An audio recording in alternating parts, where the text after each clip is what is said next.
ನಮಸ್ಕಾರ ವೀಕ್ಷಕರೇ, welcome to my YouTube channel Kavitha's kitchen. ನಾನು ನಿಮಗೆ ಸಿಂಪಲ್ಲಾಗಿ ನುಗ್ಗೆಕಾಯಿ ಗ್ರೇವಿ ಮಾಡೋ ವಿಧಾನ ತೋರಿಸ್ತಾ ಇದ್ದೀನಿ. ಬಿಸಿ ಬಿಸಿ ಅನ್ನದ ಜೊತೆ ಮತ್ತು ಚಪಾತಿ ಜೊತೆ ತಿನ್ನಲು ತುಂಬ ರುಚಿಕರವಾಗಿರುತ್ತದೆ. ಬನ್ನಿ, ಇದಕ್ಕೆ ಬೇಕಾಗಿರುವ ಸಾಮಗ್ರಿಗಳು ನೋಡ್ಕೊಳ್ಳೋಣ. ಖಾರದ ಪುಡಿ, ಕೊತ್ತಂಬರಿ, ಎಣ್ಣೆ, ಹಸಿ ಕೊಬ್ಬರಿ ತೊಗೊಂಡಿದ್ದೀನಿ, 2 ಟೊಮೆಟೊ, 2 ಉಳ್ಳಾಗಡ್ಡಿ, ಬೆಳ್ಳುಳ್ಳಿ ಮತ್ತು ಶುಂಠಿ, ನುಗ್ಗೆಕಾಯಿ, ಅರಿಶಿನ, ಉಪ್ಪು, ಗರಂ ಮಸಾಲ, ಕಸ್ತೂರಿ ಮೆಂತಿ. ಇಲ್ಲಿ ನಾನು ಒಂದು ಪಾತ್ರೆ ತಗೊಂಡಿದ್ದೀನಿ. ಅದರಲ್ಲಿ 1 ಗ್ಲಾಸ್ ಆಗುವಷ್ಟು ನೀರು ಹಾಕಿ 1 ಟೀ ಸ್ಪೂನ್ ಅದರಲ್ಲಿ ಉಪ್ಪು ಹಾಕ್ಕೊತಾ ಇದ್ದೀನಿ.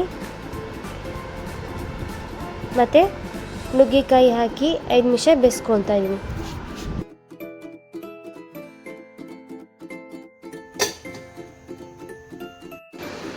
ಇವಾಗ ನುಗ್ಗೆಕಾಯಿ ಬೆಂದಿದೆ, ಮಸಾಲೆ ರೆಡಿ ಮಾಡ್ಕೊಳ್ಳೋಣ.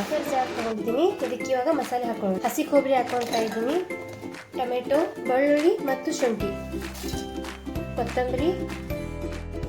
ಇವಾಗ ಅರ್ಧ ಗ್ಲಾಸ್ ನೀರು ಹಾಕಿ ರುಬ್ಕೊತಾ ಇದ್ದೀನಿ. ಇವಾಗ ಮಸಾಲೆ ರೆಡಿ ಆಗಿದೆ. ಒಂದು 5 ನಿಮಿಷ ಕಾಯಿರಿ. ಅರ್ಧ ಕಪ್ ಆಗುವಷ್ಟು ಎಣ್ಣೆ ಹಾಕಿ ಈರುಳ್ಳಿ ಫ್ರೈ ಮಾಡ್ಕೊತಾ ಇದ್ದೀನಿ.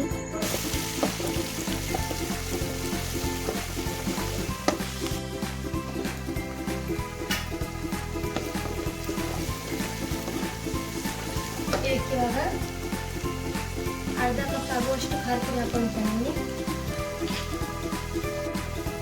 ಅರ್ಧ ಟೀ ಸ್ಪೂನ್ ಅರಿಶಿನ ಹಾಕೊಳ್ತಾ ಇದ್ದೀನಿ. 1 tea spoon garam masala powder ಹಾಕೊಳ್ತಾ ಇದ್ದೀನಿ. ಇದಕ್ಕೆ ರುಚಿಗೆ ತಕ್ಕಷ್ಟು ಉಪ್ಪು. ಇವಾಗ ಇನ್ನೊಮ್ಮೆ ಕಲಿಸ್ಕೊಳ್ತಾ ಇದ್ದೀನಿ.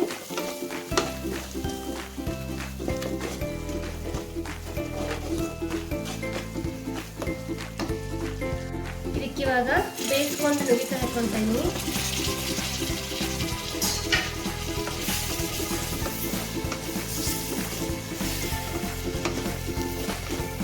ಐದು ನಿಮಿಷ ಬೇಯಿಸಿ ನಂತರ ಇದಕ್ಕೆ ಮಸಾಲೆ ಮಿಕ್ಸ್ ಮಾಡ್ಕೊಳ್ಳೋಣ.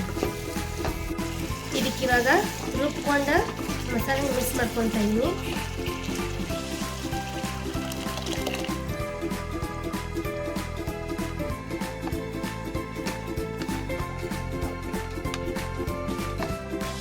ಒನ್ ಟೀ ಸ್ಪೂನ್ ಆಗುವಷ್ಟು ಕಸ್ತೂರಿ ಮೆಂತಿ ಪೌಡರ್ ಹಾಕೊಳ್ತಾ ಇದ್ದೀನಿ.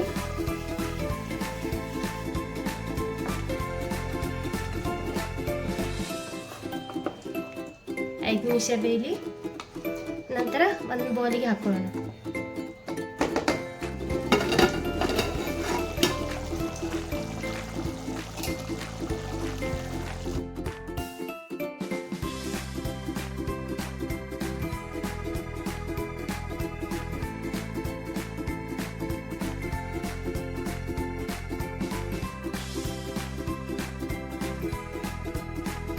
ಇವಾಗ ನುಗ್ಗೆಕಾಯಿ ಗ್ರೇವಿ ರೆಡಿಯಾಗಿದೆ, ಒಂದು ಬೌಲಿಗೆ ಹಾಕೊಳ್ಳೋಣ.